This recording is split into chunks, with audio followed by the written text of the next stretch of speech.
आप सुन रहे हैं श्री रामचरितमानस का बालकांड भाग 26।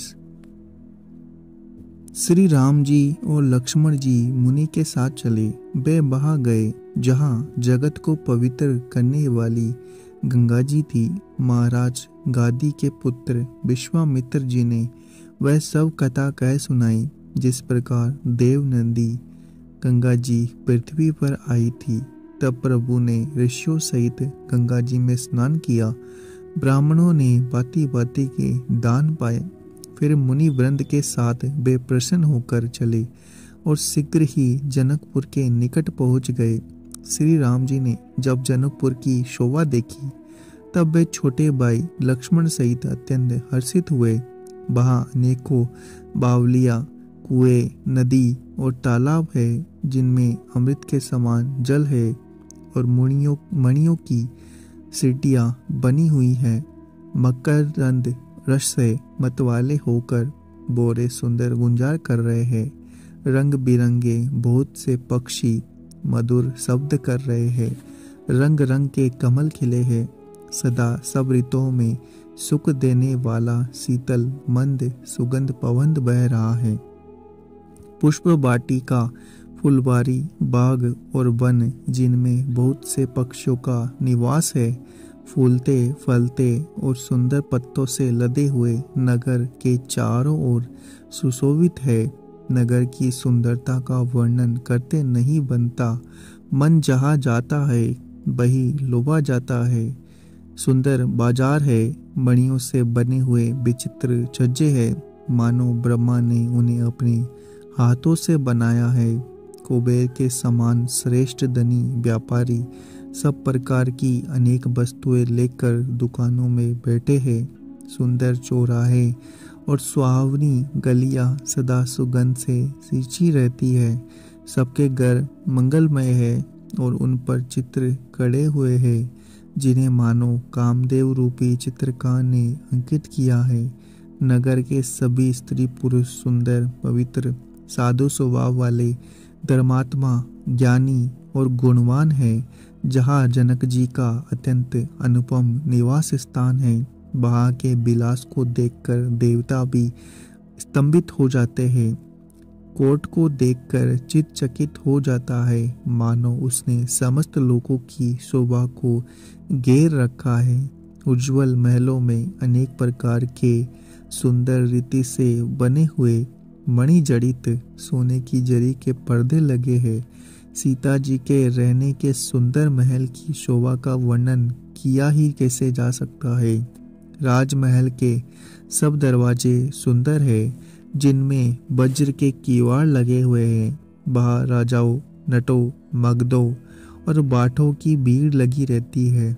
घोड़ों और हाथियों के लिए बहुत ही बड़ी बड़ी कुड़साले और गजशालाएं बनी हुई है जो सब समय घोड़े, हाथी और रथों से भरी रहती है। बहुत से सूरवीर, मंत्री, सेनापति है। उन सब के घर भी राजमहल सरीखे ही है। नगर के बाहर तालाब और नदी के निकट जहाँ तहाँ बहुत से राजलोग उतरे हुए हैं। वही आम लोगों का एक अनुपम बाग देखकर जहाँ सब प्रकार सुविधे थे, जो सब तरह से सुहावना था, विश्वामित्र जी ने कहा, हे सुजान रघुबीर, मेरा मन कहता है कि यही रहा जाए। कृपा के दाम श्री रघुरामनाथ जी बहुत अच्छा स्वाभिमान कहकर वही मुनियों के समूह के साथ ठहर गए। मिथिलापति जनक जी ने जब यह समाचार पाया कि महामुनि विश्वामित्र जी आए हैं, तब उन्होंने पवित्र हृदय के मंत्री, बहुत से योद्धा, श्रेष्ठ ब्राह्मण, गुरु और अपनी जाति के श्रेष्ठ लोगों को साथ में लिया। इस प्रकार प्रसन्नता के साथ राजा मुनियों के स्वामी विश्वामित्र जी के मिलने आए। राजा ने मुनियों के चरणों पर मस्तक रखकर प्रणाम किया। मुनियों के स्वामी विश्वामित्र जी ने प्रसन्न होकर आशीर्वाद दिया। फिर सारी ब्रह्मा मंडली को आदर सहित प्रणाम किया। अपना बड़ा भाग्य जानकर राजा आनंदित हुए। बार बार कुशल प्रश्न करके विश्वामित्र जी ने राजा को बिठाया। उसी समय दोनों भाई आ पहुँचे। जो फुलवारी देखने गए थे। सुकुमार किशोर अवस्था वाले श्याम और गौर वर्ण के दोनों कुमार नेत्रों को सुख देने वाले, सारे विश्व के चित्त को चुराने वाले हैं। जब रघुनाथ जी आए तब सभी उठकर खड़े हो गए। विश्वामित्र जी ने उनको अपने पास बैठा लिया। दोनों भाइयों को देखकर सभी सुखी हुए। सबके नेत्रों में जल भर आया और शरीर रोमांचित हो उठा। राम जी की मधुर मनोहर मूर्ति को देखकर विदेह विशेष रूप से विदेह हो गए। मन को प्रेम में मग्न जानकर राजा जनक ने विवेक का आश्रय लेकर धीरज धारण किया और मुनि के चरणों में सिर नवाकर प्रेम भरी गंभीर वाणी से बोले, हे नाथ, कहिए वे दोनों सुंदर बालक मुनि कुल के आभूषण हैं या किसी राजवंश के पालक, अथवा जिसका वेदों ने नेति कहकर गान किया है? कहीं वह ब्रह्मा तो युगल रूप धारण करके नहीं आए हैं? मेरा मन जो स्वभाव से ही वैराग्य है, इन्हें देखकर इस तरह मुग्ध हो रहा है जैसे चंद्रमा को देखकर चकोर। हे प्रभु, इसलिए मैं आपसे सत्य भाव से पूछता हूँ, हे नाथ, बताइए, छिपाइए ना। इनको देखते ही अत्यंत प्रेम के वश होकर मेरे मन में जबरदस्ती ब्रह्म सुख को त्याग दिया है। मुनि ने हंसकर कहा, हे राजन, आपने ठीक ही कहा। आपका वचन मिथ्या नहीं हो सकता। जगत में जहाँ तक प्राणी है, ये सभी को प्रिय है। मुनि की वाणी सुनकर श्री राम जी मन ही मन मुस्कुराते हैं। ये रघुकुल मणि महाराज दशरथ के पुत्र है। मेरे हित के लिए राजा ने इन्हें मेरे साथ भेजा है। ये राम और लक्ष्मण दोनों श्रेष्ठ भाई, रूप, शील और बल के दाम हैं। सारा जगत ही साक्षी है कि इन्होंने युद्ध में असुरों को जीतकर मेरी रक्षा की है। राजा ने कहा, हे मुनि, आपके चरणों के दर्शन कर मैं अपना पुण्य प्रभाव कह नहीं सकता। ये सुंदर श्याम और गौर वर्ण के दोनों भाई आनंद को भी आनंद देने वाले हैं। इनकी आपस की प्रीति बड़ी पवित्र और सुहावनी है। वह मन को बहुत भाती है पर कहीं नहीं जा सकती। जनक जी आनंदित होकर कहते हैं, हे नाथ, सुनिए, ब्रह्म और जीवन की तरह इनमें स्वाभाविक प्रेम है। राजा बार बार प्रभु को देखते हैं। शरीर पुलकित हो रहा है, हृदय में बड़ा उत्साह है। मुनि की प्रशंसा करके उनके चरणों में सिर नवाकर राजा उन्हें नगर में लिवा चले। एक सुंदर महल जो सब समय सुखदायक था, वहाँ राजा ने उन्हें ले जाकर ठहराया। तदंतर सब प्रकार से पूजा और सेवा करके राजा विदा मांगकर अपने घर गए। रघुकुल के शिरोमणि प्रभु श्री राम जी ने ऋषियों के साथ भोजन और विश्राम करके भाई लक्ष्मण सहित वहां बैठे। उस समय पहर पर दिन रह गया था। लक्ष्मण जी के हृदय में विशेष लालसा है कि जाकर जनकपुर देख आवे, परंतु प्रभु श्री राम जी का डर है। फिर मुनि से भी सकुचाते हैं, इसलिए प्रकट में कुछ नहीं कहते, मन ही मन मुस्कुरा रहे हैं।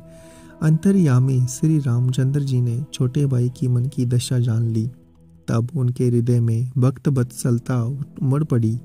वे गुरु की आज्ञा पाकर ही विनय के साथ सकुचाते हुए मुस्कुराकर बोले, हे नाथ, लक्ष्मण नगर देखना चाहते हैं, किंतु आपके डर और संकोच के कारण स्पष्ट नहीं कहते।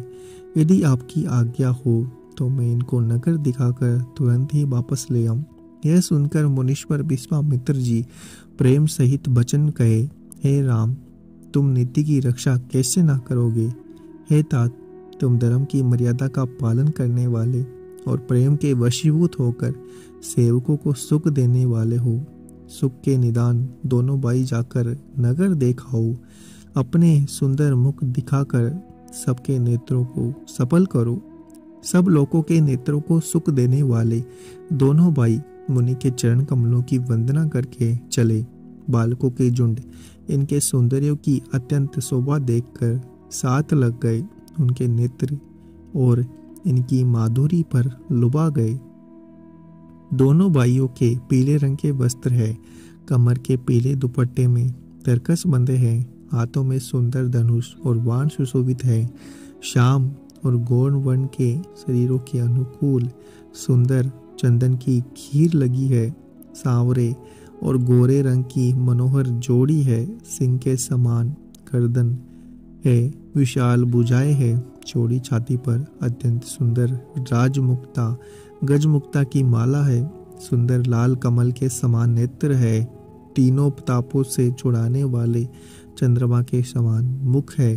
कानों में सोने के कर्णफूल है जो शोभा दे रहे हैं। देखते ही देखते देखने वाले को चित्त के मन को मानो चुरा लेते हैं। उनके चितवन बड़ी मनोहर है, बोहे तिरछी एवं सुंदर है।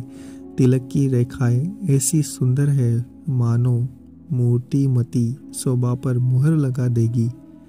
सिर पर सुंदर चौकोनी टोपियां है, काले और घुंघराले बाल है। दोनों भाई नख से लेकर शिका तक सुंदर है। सारी शोभा जहाँ जैसी चाहिए वैसी है। जब पूर्ववासियों ने यह समाचार पाया कि दोनों राजकुमार नगर देखने के लिए आए हैं, तब वे सब घर बार और सब काम जाम छोड़कर ऐसे दौड़े मानो दरिद्र की धन का खजाना लूटाने दौड़े हो। स्वभाव से ही सुंदर दोनों भाइयों को देखकर वे लोग नेत्रों का फल पाकर सुखी हो रहे हैं। युवती स्त्रियां घर के झरोखों से लगी हुई प्रेम सहित श्री राम जी को देख रही है। वे आपस में बड़े प्रेम से बातें कर रही है। हे सखी, इन्होंने करोड़ों कामदेवों की छवि को जीत लिया है। देवता, मनुष्य, असुर, नाग, मुनियों में ऐसी शोभा तो कहीं सुनने में भी नहीं आती। भगवान विष्णु के 4 भुजाएं है, ब्रह्मा जी के 4 मुख है, शिव जी का विकट वेश है और उनके 5 मुंह हैं। हे सखी, दूसरा देवता भी कोई ऐसा नहीं है जिसके साथ इस छवि की उपमा दी जाए। इनकी किशोर अवस्था है। ये सुंदरता के घर सांवले और गोरे रंग के हैं तथा सुख के दाम है। इनके अंग अंग पर करोड़ों अरबों कामदेवों का निछावर कर देना चाहिए। हे सखी, कहो तो ऐसा कौन शरीरधारी होगा जो इस रूप को देखकर मोहित ना हो जाए। तब कोई दूसरी सखी प्रेम सहित कोमल वाणी से बोलती है, हे सयानी, मैंने जो सुना है उसे सुनो। ये दोनों राजकुमार महाराज दशरथ जी के पुत्र है। बाल राजहंसों का सा सुंदर जोड़ा है। ये मुनि विश्वामित्र जी के यज्ञ की रक्षा करने वाले हैं। इन्होंने युद्ध के मैदानों में राक्षसों को मारा है, जिनका श्याम शरीर और सुंदर कमल नेत्र जैसे है, जो मारिच और सुबाहु के मद को चूर करने वाले और सुख की खान है, जो हाथ में धनुष बाण लिए हुए है। वे कौशल्या जी के पुत्र है। इनका नाम राम है, जिनका रंग गोरा और किशोर अवस्था है और जो सुंदर वेश बनाए हुए है। हाथ में धनुष बाण लिए श्री राम जी के पीछे पीछे चल रहे हैं। वे इनके छोटे भाई हैं। उनका नाम लक्ष्मण है। हे सखी, सुनो, उनकी माता सुमित्रा है। दोनों भाई ब्राह्मण विश्वामित्र का काम करके और रास्ते में मुनि गौतम की स्त्री अहल्या का उद्धार करके यहाँ धनुष यज्ञ देखने आए हैं। यह सुनकर सब स्त्रियां प्रसन्न हुई। श्री राम जी की छवि देखकर कोई एक कहने लगी, यह वर जानकी के योग्य है। हे सखी, यदि कहीं राजा इन्हें देख ले तो प्रतिज्ञा छोड़कर हठपूर्वक इन्हीं से विवाह कर देंगे। किसी ने कहा, राजा ने इन्हें पहचान लिया है और मुनि के सहित इनका आदर पूर्वक सम्मान किया है, परंतु हे सखी, राजा अपना प्रण नहीं छोड़ता। वह होनहार के वशीभूत होकर हठपूर्वक अविवेक का ही आश्रय लिए हुए है। कोई कहती है कि यदि विधाता भले है और सुना जाता है कि वे सबको उचित फल देते हैं, तो जानकी जी को यही वर मिलेगा। हे सखी, इसमें संदेह नहीं है। जो देव योग ऐसा संयोग बन जाए तो हम सब लोग कृतार्थ हो जाए। हे सखी, मेरे तो इसी से इतनी अधिक आतुरता हो रही है कि इसी नाते कभी ये यहाँ आवेंगे। अगर आपको हमारा यह प्रयास अच्छा लग रहा है तो चैनल को सब्सक्राइब करें, वीडियो को लाइक और शेयर करना ना भूलें।